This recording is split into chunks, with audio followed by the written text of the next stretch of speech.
ஐந்தாம் அத்தியாயம். குரவை கூத்து. அந்தப்புறத்திலிருந்து நண்பர்கள் இருவரும் வெளியே வந்தார்கள்.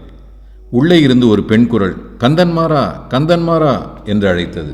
அம்மா என்னை கூப்பிடுகிறாள், இங்கேயே சற்று இரு, இதோ வந்து விடுகிறேன் என்று சொல்லிவிட்டு கந்தன்மாறன் உள்ளே போனான்.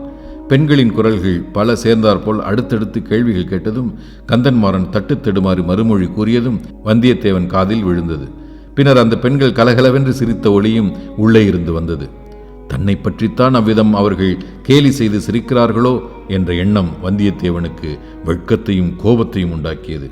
கந்தன்மாறன் வெளியே வந்ததும் வந்தியத்தேவனின் கையை பிடித்து கொண்டு, வா, எங்கள் மாளிகையை சுற்றி பார்த்து விட்டு வரலாம் என்று சொல்லி இழுத்து கொண்டு போனான். கடம்பூர் மாளிகையின் நிலாமுற்றங்கள், ஆடல் பாடல் அரங்கங்கள், பண்டக சாலைகள், பளிங்கு மண்டபங்கள், மாடகோபுரங்கள், ஸ்தூபி கலசங்கள், குதிரை லாயங்கள் ஆகியவற்றை வந்தியத்தேவனுக்கு கந்தன்மாறன் காட்டிக்கொண்டே சென்றான். இடையில் வந்தியத்தேவன், கந்தன்மாறா, என்னை அந்தப்புற வாசலில் நிறுத்தி நீ மறுபடியும் உள்ளே போனபோது அந்தப்புறத்தில் ஒரே சிரிப்பும் குதூகூலமுமாயிருந்ததே, என்ன விசேஷம்? உன்னுடைய சிநேகிதனை பார்த்ததில் அவர்களுக்கு அவ்வளவு சந்தோஷமா என்று கேட்டான். உன்னை பார்த்ததில் அவர்களுக்கெல்லாம் சந்தோஷம்தான். உன்னை அம்மாவுக்கும் மற்றவர்களுக்கும் பிடித்திருக்கிறதாம். ஆனால் உன்னை குறித்து அவர்கள் சிரிக்கவில்லை. பின்ன எதற்காக சிரித்தார்களாம்?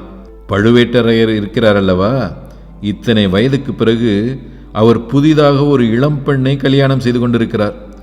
மூடு பல்லக்கில் வைத்து அவளை இங்கே அழைத்து கொண்டு வந்திருக்கிறார்.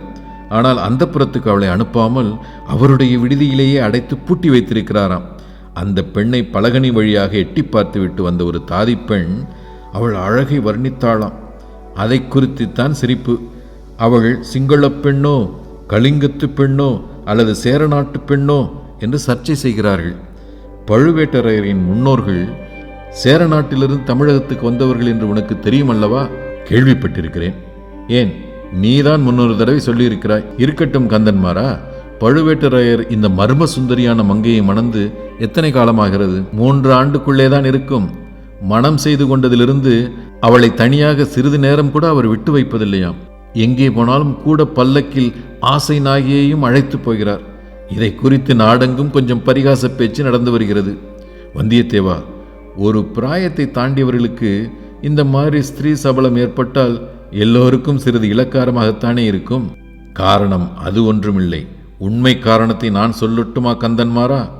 பெண்கள் எப்போதும் சற்று பொறாமை பிடித்தவர்கள். உன் வீட்டு பெண்களை பற்றி குறைவாக சொல்லுகிறேன் என்று நினைக்காதே. பெண் உலகமே படித்தான். உன் குடும்பத்து பெண்கள் கருநிறத்து அழகிகள். பழுவேட்டரையரின் ஆசை நாகியோ செக்கச்செவேல் என்று பொன்னிறமாயிருக்கிறாள். ஆகையால் அவளை இவர்களுக்கு பிடிக்கவில்லை. அது காரணமாக வேறு ஏதோ கதை கட்டி சொல்கிறார்கள். அடடே, இது என்ன விந்தை! உனக்கு எப்படி அவளுடைய நிறத்தை பற்றி தெரியும்? அவளை நீ பார்த்திருக்கிறாயா என்ன? எங்கே, எப்படி பார்த்தாய்? வீரநாராயணபுரத்தில் பழுவேட்டரையரின் பரிவாரங்கள் சாலையோடு சென்றபோது கூட்டத்தோடு கூட்டமாய் நானும் சாலை ஓரமாக ஒதுங்கி நின்று பார்த்து கொண்டிருந்தேன். யானை, குதிரை, பல்லக்கு, பரிவட்டம் எல்லாம் நீங்கள் அனுப்பி வைத்த மரியாதைகளாமே. அது உண்மையா? ஆம், நாங்கள் தான் அனுப்பி வைத்தோம். அதனால் என்ன? அதனால் என்ன? ஒன்றுமே இல்லை. பழுவேட்டரையருக்கு நீங்கள் அளித்த வரவேற்பு மரியாதைகளையும் எனக்கு அளித்த வரவேற்பையும் ஒப்பிட்டு பார்த்தேன். கந்தன்மாறன் லேசாக சிரித்துவிட்டு, இறை விதிக்கும் அதிகாரிகளுக்கு செலுத்த வேண்டிய மரியாதையை அவருக்கு செலுத்தினோம்.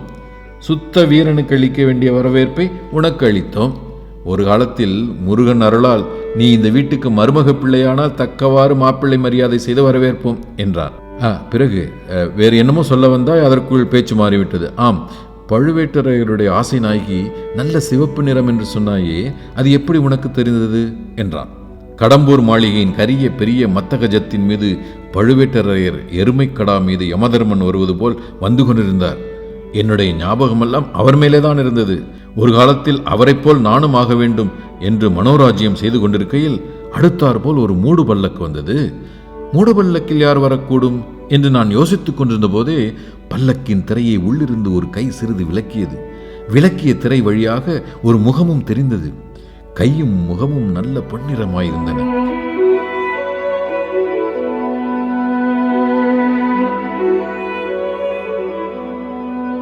அவ்வளவுதான் நான் பார்த்ததெல்லாம். நீ இப்பொழுது சொன்னதிலிருந்து அந்த பெண் தான் பழுவேட்டரையரின் ஆசை நாயகி என்று ஊகிக்கிறேன். அச்சமயம் எங்கேயோ சமீபத்திலிருந்து வாத்தியங்களின் முழக்கம் கேட்கத் தொடங்கியது. சல்லி, கரடி, பறை, புல்லாங்குழல், உடுக்கு ஆகியவை சேர்ந்து சப்தித்தன. இது என்ன முழக்கம் என்று வந்தியத்தேவன் கேட்டான். குரவை கூத்து நடக்கப் போகிறது. அதற்கு ஆரம்ப முழக்கம் இது. நீ குரவை கூத்து பார்க்க விரும்புகிறாயா, அல்லது சீக்கிரம் உணவு அருந்திவிட்டு நிம்மதியாக படுத்து தூங்குகிறாயா? ஆழ்வார்க்கடியான் குரவை கூத்தை பற்றி குறிப்பிட்டது அச்சமயம் வந்தியத்தேவனுக்கு நினைவு வந்தது. குரவை கூத்து நான் பார்த்ததே இல்லை, கட்டாயம் பார்க்க வேண்டும் என்றார். அந்த நண்பர்கள் இன்னும் சில அடி தூரம் சென்று ஒரு திருப்பத்தில் திரும்பியதும் குரவை கூத்து மேடை அவர்களுடைய கண்களுக்கு புலனாயிற்று.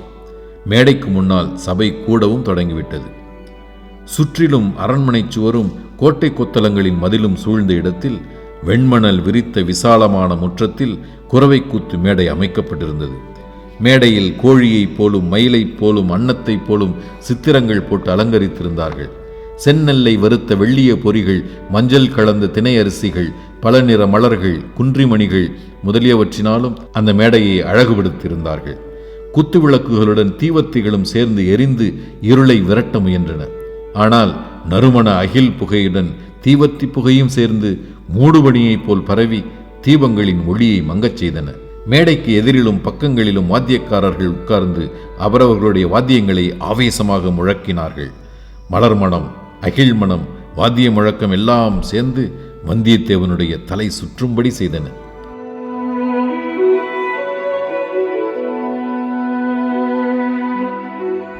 முக்கிய விருந்தாளிகள் அனைவரும் வந்து சேர்ந்ததும் குரவை கூத்து ஆடும் பெண்கள் 9 பேர் மேடைக்கு வந்தார்கள்.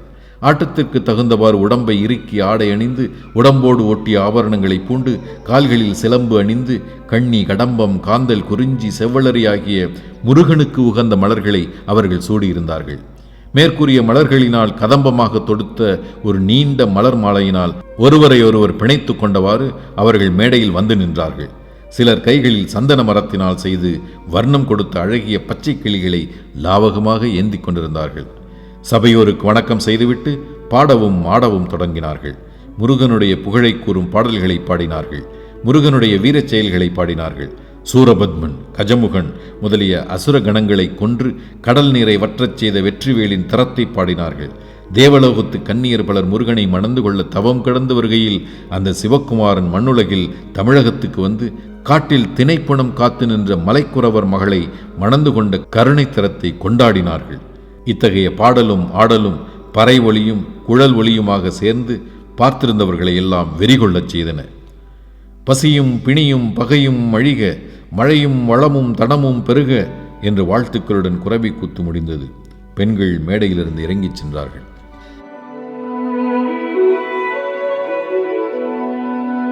பின்னர் தேவராளன், தேவராட்டி என்னும் ஆடவனும் பெண்ணும் வேளநாட்டம் ஆடுவதற்காக மேடை மீது வந்து நின்றனர். அவர்கள் இரத்த நிறமுள்ள ஆடைகளை உடுத்திருந்தனர். செக்கச்சி வந்த செவ்வளரி பூமாலைகளை சூட்டி கொண்டிருந்தனர். நெற்றியில் செந்நிற குங்குமத்தை அப்பிக் கொண்டிருந்தனர். அவர்களுடைய வாய்களும் வெற்றிலைப்பாக்கும் என்றதினால் சிவந்து இரத்த நிறமாக காணப்பட்டன. கண்கள் கோவைப்பழம் போல சிவந்திருந்தன. முதலில் சாந்தமாகவே ஆட்டம் ஆரம்பித்தது.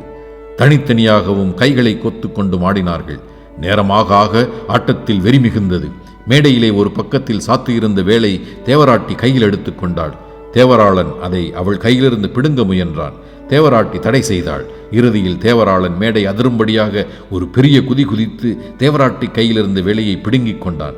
தேவராட்டி அந்த வேலை கண்டு அஞ்சிய பாவனையுடனே மேடையிலிருந்து இறங்கிவிட்டாள். பிறகு தேவராளன் தனியே மேடை மீது நின்று கையில் வேல் பிடித்து வெறியாட்டம் ஆடினான். சூரன் முதலிய அசுரகணங்கள் தவிடுபொடியாக விழுந்தனர். அறுக்கப்பட்ட சூரன் தலை திரும்ப திரும்ப முளைத்தது. முளைக்க முளைக்க வேலனுடைய உக்கிரம் அதிகமாக வளர்ந்தது. அவனுடைய கண்ணிலிருந்து தீப்பொறி பறந்தது. கடைசியில் சூரபத்மன் இறந்து விழுந்தான். தேவராளனும் கைவேலை கீழே போட்டான். இப்பொழுது மற்ற வாத்தியங்கள் எல்லாம் நின்றுவிட்டன. உடுக்கின் சத்தம் மட்டும் கேட்டது. மேடைக்கு அருகே நின்று பூசாரி ஆவேசமாக உடுக்கடித்தான். டடங் டுடுங் டடங் டுடுங் ஜடங் டடுங் டுடுங் டடுங் என்று உடுக்கடித்தான். தேவராளன் உடம்பில் ஒவ்வொரு அணுவும் பதறி ஆடியது. சன்னதம் வந்துவிட்டது, சன்னதம் வந்துவிட்டது என்று சபையில் ஒருவருக்கொருவர் மெதுவாக பேசிக்கொண்டார்கள்.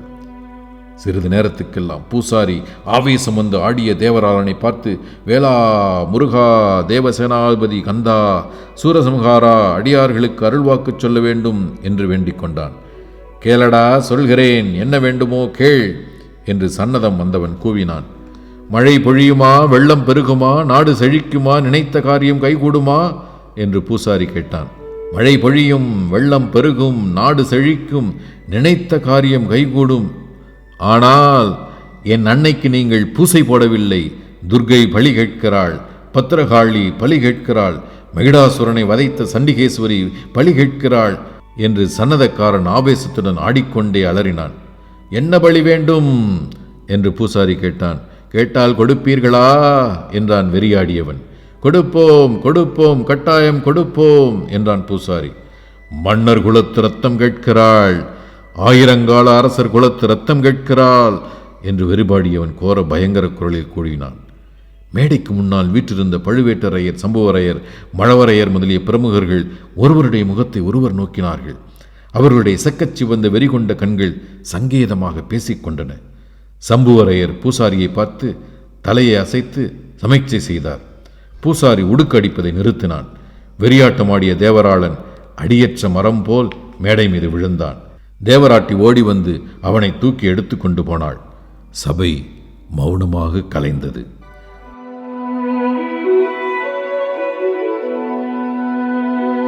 வெளியில் எங்கேயோ தூரத்தில் நரிகள் ஊளையிடும் சத்தம் கேட்டது.